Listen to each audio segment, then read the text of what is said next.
Anyway, so I'm here to talk about how we went through a rebrand. And there's going to be some sexy stuff at the beginning, but really it's more like where rubber hit the road. Sparky, I'll be talking a little bit about, I'm a brand marketer. I'm not a performance marketer. So I was like really fighting for upper funnel. So a little bit of that. So it's a little bit of a preview. So in honor of the Oscars, I kind of did a thematic kind of theme to Beauty and the Beast. So I'm calling this Beauty, the Beast, and the Brand. Originally, I was thinking the Beast would be performance marketing, but I didn't think that was very appropriate for this audience.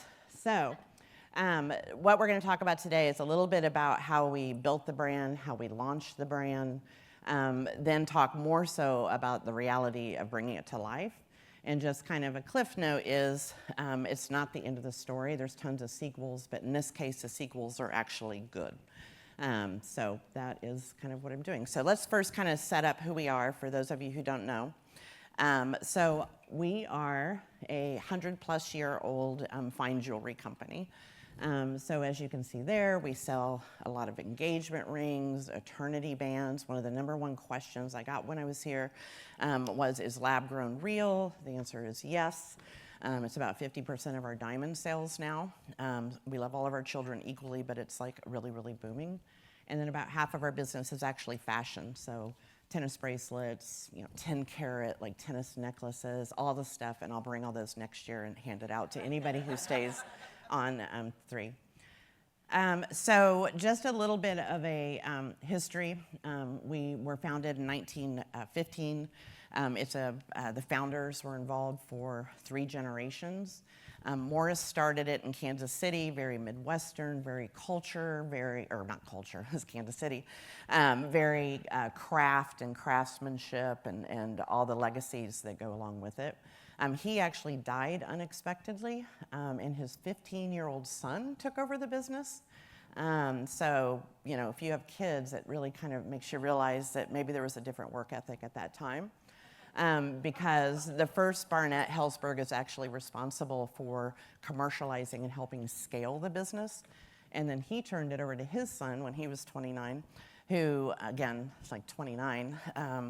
And he's the one responsible for marketing. And just a really quick, just to give you a sense of the culture, but not to bore you with the history, that little I Am Loved pen, for any of you who have been to our stores, you may wonder why we have what we sometimes call a bowl of tetanus, of these little pens that say I am loved. The cute story is that Barnett Sr., it was the 60s, kind of the love culture and, all of that. And he had gone in to buy his wife, Shirley, a ring, and he felt so euphoric about it that he wanted everybody to have that feeling, regardless of if they had the money to buy a ring. So he thought that way when they came into Helzberg, at least they could walk out with an I am loved pen. And this was in the 60s, early 70s, and he was kind of a beyond marketing genius in terms of they went to all the military people, nurses got involved, and they became this viral, back in the day, sensation for the pens. So just kind of cute. And then 1995, he sold the company to Berkshire Hathaway, so we're one of their family brands. So our vision is very much about being a lifetime jeweler. And part of that is how we go about it for the market is really about creating personalized experiences for our customers so that they can find, we're responsible for the hugest parts of life, marriage, gifting, motherhood, push rings, all the kind of things. We're also known for having a pretty innovative spirit. We were one of the first to get into lab grown when some of the other retailers were like, that's not going to be a thing. It's such a thing. So we were one of the first there. We call it the 5th C choice. Like I said, we love all of our children equally between natural and lab. We also are big into custom, so you can do it simply where it's a mix match of settings and ring sizes and stones and all of that. We actually have a jeweler in every store, and we can also custom do it from scratch, or we can take old jewelry and design it into something else. So that's our history. So we have like this wonderful, our net promoter scores are great. We're known for service and expertise, and this was all, validated by research, heritage and trust, and our performance was going great. So it was kind of an interesting time to join because you're like, am I going to be the one that's like really going to mess it up? Because everything was going really, really well, and it still is. But basically, the category is super crowded. Actually, aside from the other national companies like Kay's, Zales, Jared's, there's also independents are still a big part of that of the retail set. But what we were seeing is there were new disruptor brands coming in online, which were James Allen, Blue Nile, Brilliant Earth, and that was kind of changing the dynamics, and we really were kind of feeling a little bit tired. We were trusted, but we weren't always the first.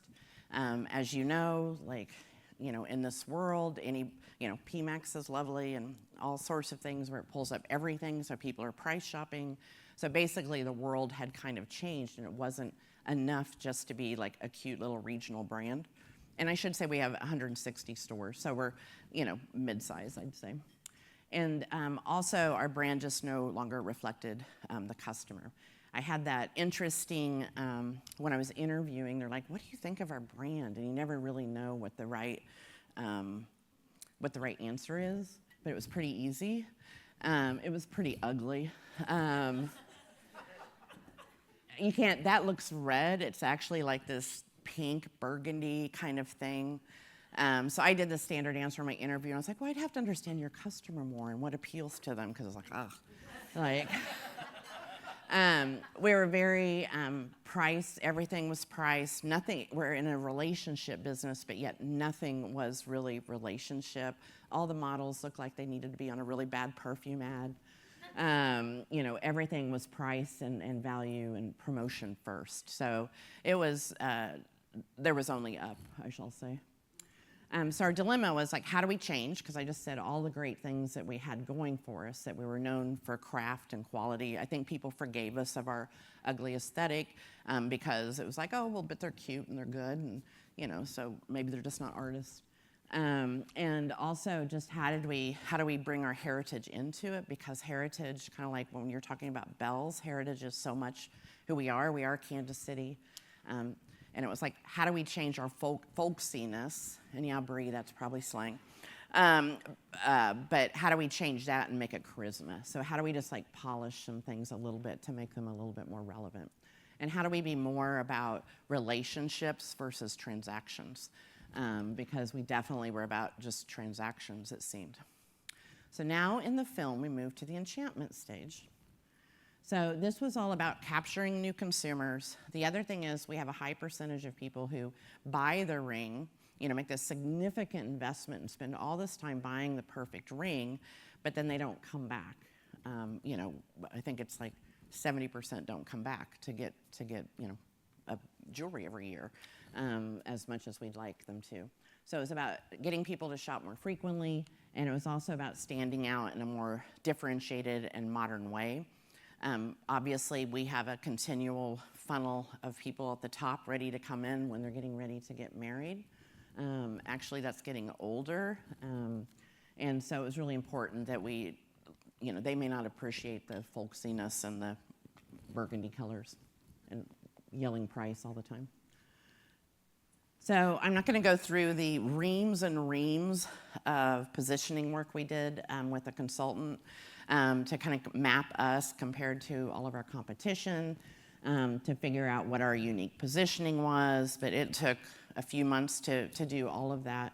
And we landed on a positioning that was really about lastingness. And by lastingness, it was like we're one of those categories that isn't disposable, which is an incredible thing. Like you give a ring, even if the marriage doesn't last, the ring still endures. There's jewelry. I'm wearing like a couple of pieces that my mom, who's perfectly healthy but thinks she's going to die every day, so she keeps giving me her jewelry. So I'm wearing that, so it's like you hand it down, your kids borrow it. I got this when I got my first job. So there's just so much meaning inherent, or so much meaning in the purchases that happen in our stores. We're primarily gifting versus self-purchase, so it makes it even more meaningful. So it's this idea of how do we lean into that lastingness instead. The other thing, and I've spoke to some of these, it was really important for us to kind of shift our points of view. So again, as you saw earlier, it was all about the product and the price. We were very merchant-led. No offense to merchants, they're lovely. But you know, they're gonna pick the highest selling thing. That's all they want to show, as big as possible.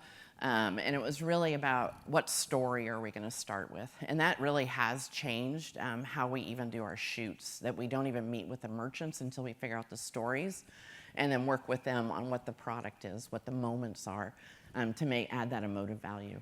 You know, we were very big in features, very big on, you know, quality claims. When we did our stakeholder interviews, and again, I hadn't been there very long, you know, they're all like, what should our positioning be like? And everybody internally was like, we should just tell people we're high quality. And I'm like, you know, that's like walking into the room and going, you know, hey, I'm funny. You know, it's like, you can't just say what you are. You have to like demonstrate it and you have to prove it. So all of these things were things that were kind of the nuances under the positioning of how we did things differently. So I'm going to show you the video. It's the best way to speed through all of the different changes we made, and then I'll get into the bumpy parts.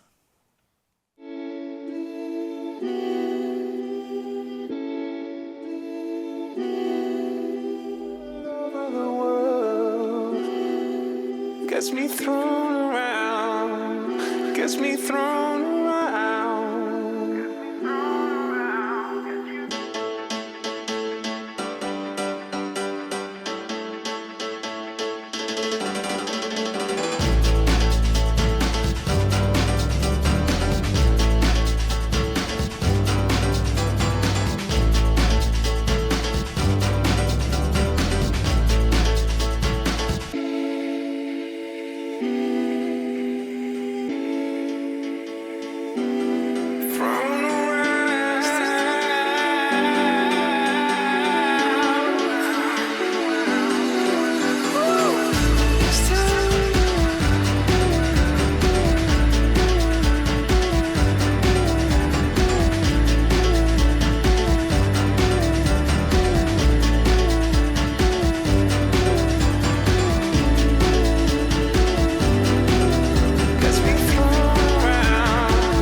So that was the video we shared with employees when we were first announcing our new branding. I had a wonderful rebranding experience because we didn't have a committee of people. It was just the CEO, the president kind of weighing in, you know, we're doing all of this.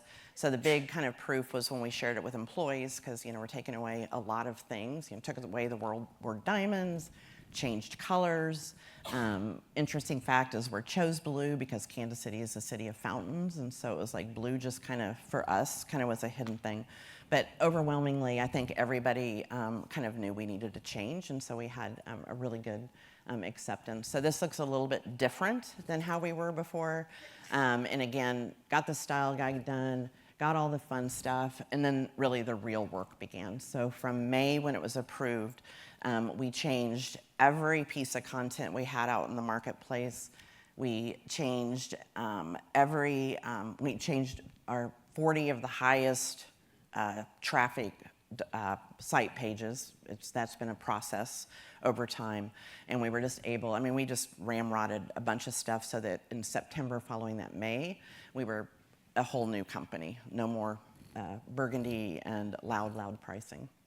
So then, now comes like the fun part.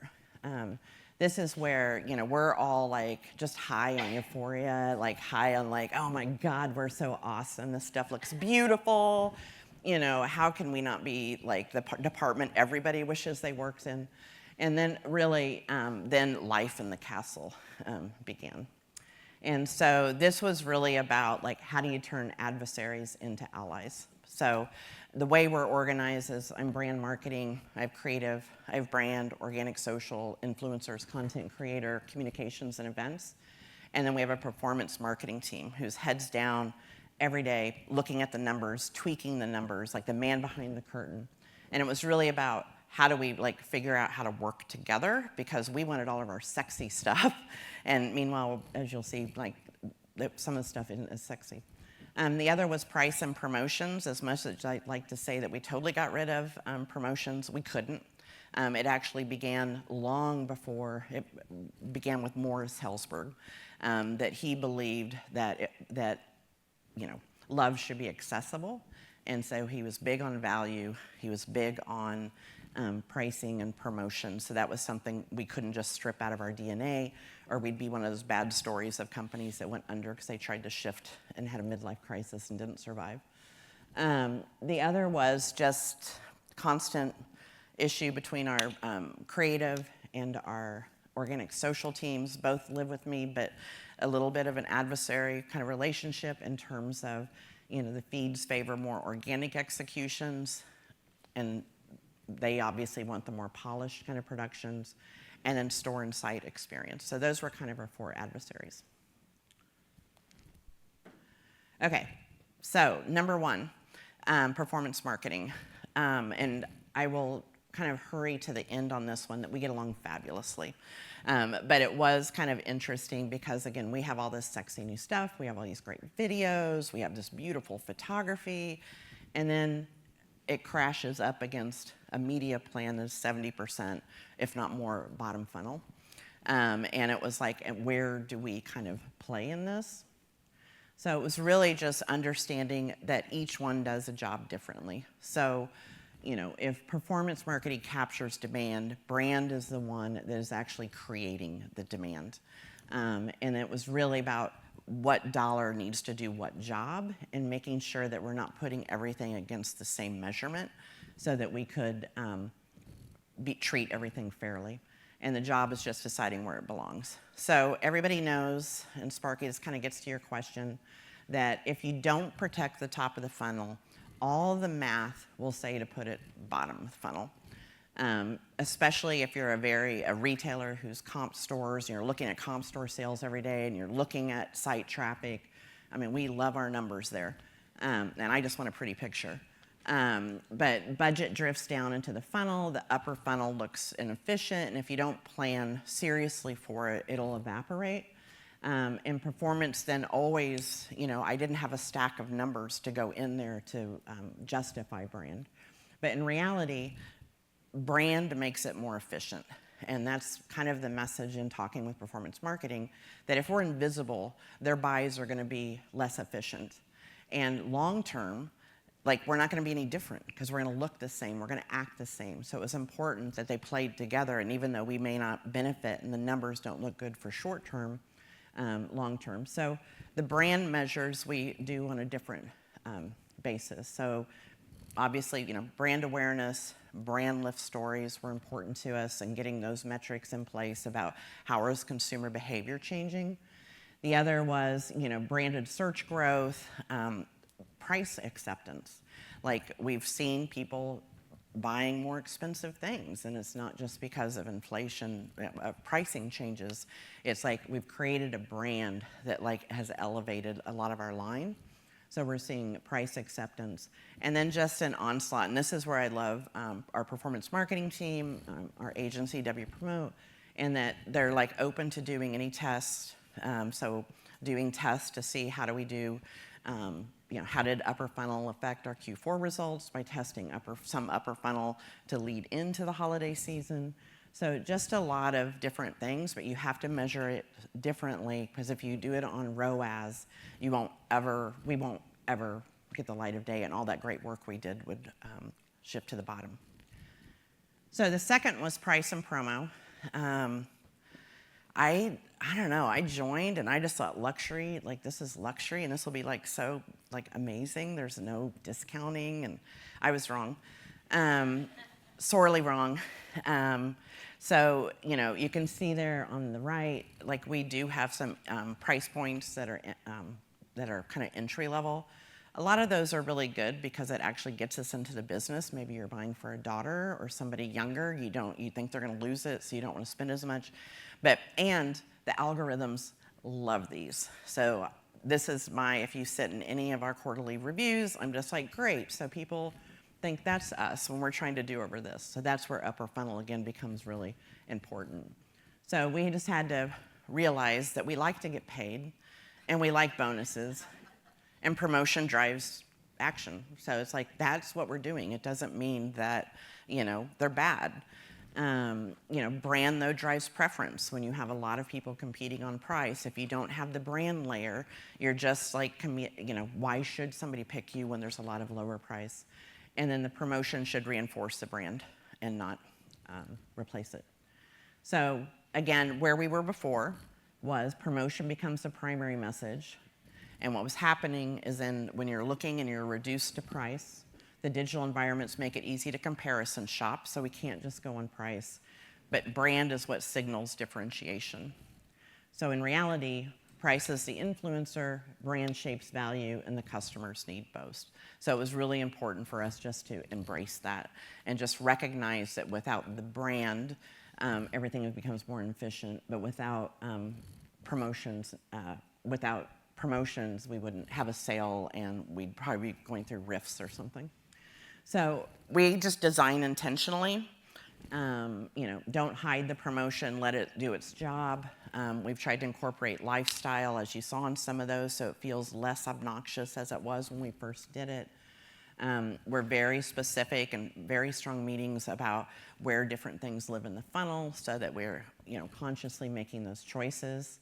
And then just reinforcing value beyond the discount. So things like our lifetime care plans and things like that to try and infuse those things that signal craft in addition to price became important. And then organic versus produced, which is, like I said, become a really heated topic. Organic obviously feeds a human need, and it's what we're used to, and we don't want to be interrupted by people screaming at you a message.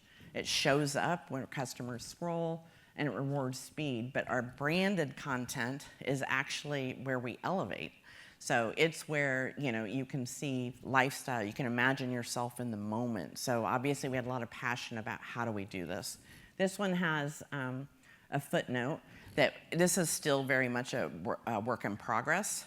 So if you go to our social feed, you'll be like, this is nothing that she talked about.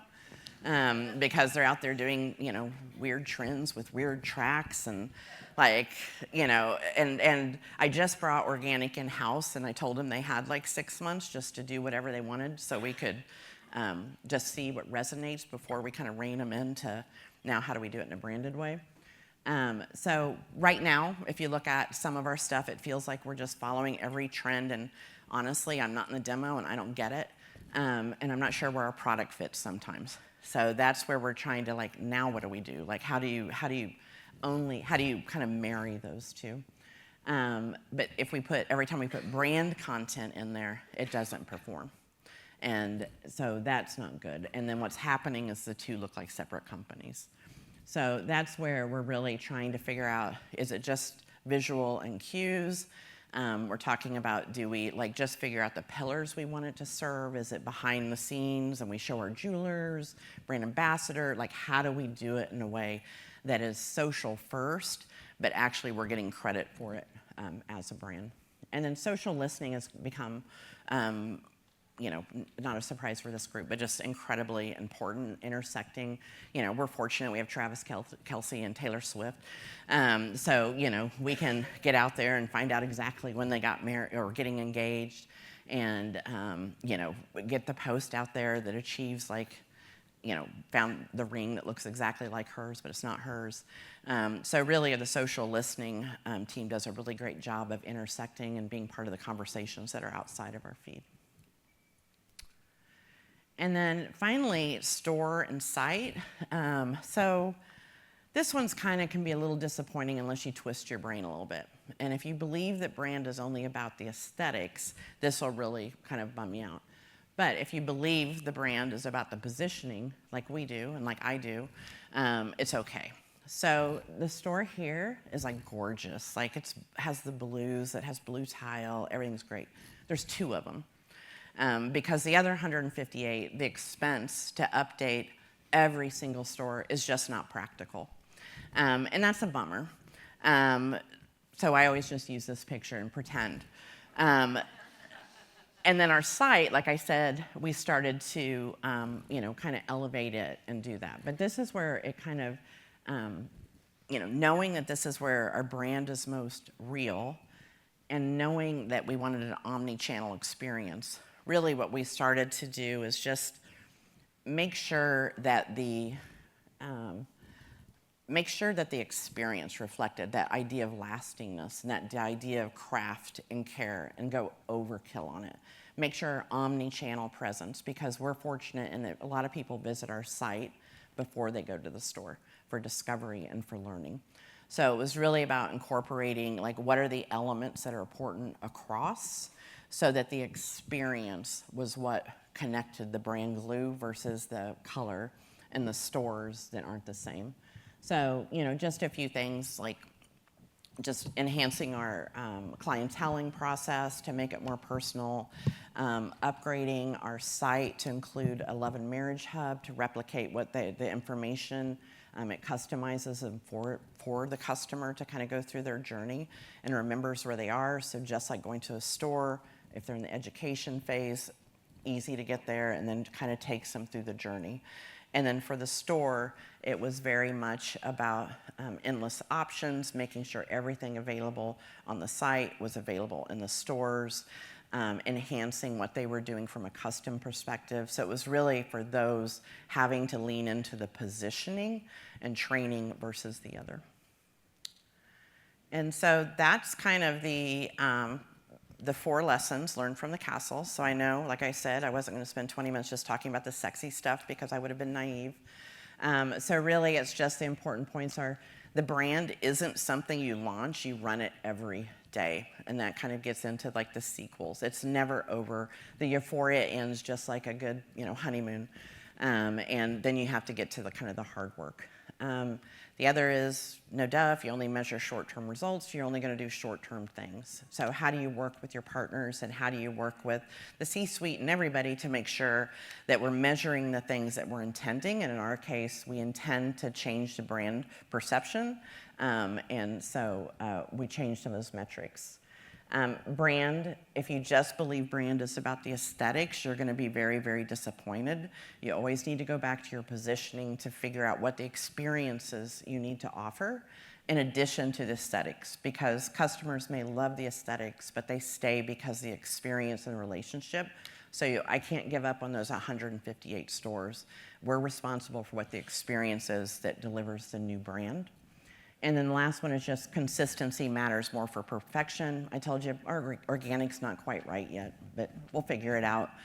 So that's the beautiful thing, is you can grow, evolve, change over time and just be nimble, and don't count anything as failures. They're just kind of learning about what you need to do to change. So 33 seconds left. You did great, Jeanette. Thank you. You so much for kicking us off. Don't go anywhere. Oh yeah, no, we're not. I particularly loved how you talked that you gave your social team 6 months, do what you want, figure it out. And I appreciate the honesty of like, hey, it's not all working. We're losing our products, but we have a lot more to do.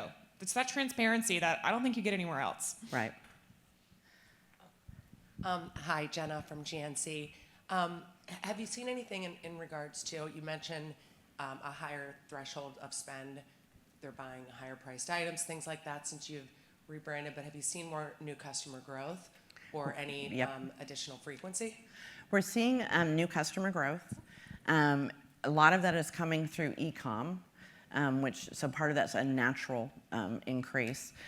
From our frequency, our actives keep going kind of up and down, so we're trying to see. The other thing is, as we've launched this, we've had tariffs and wars and economies and so it's really hard for us to kind of figure out, because we are such a high price point, what is branding and what is life. I will say we are high-fiving each other, because actually we're hanging in there despite all that, and actually doing surprisingly well. We kind of, it's a combination of, a lot of people's work, but we also think it probably helps that we have the brand. But it's been hard to figure out what's driving what, and it always is with brand. We have seen our metrics for quality from our YouGov brand health go up, which is a good sign. Another question here. Hi, Emily from Direct Results.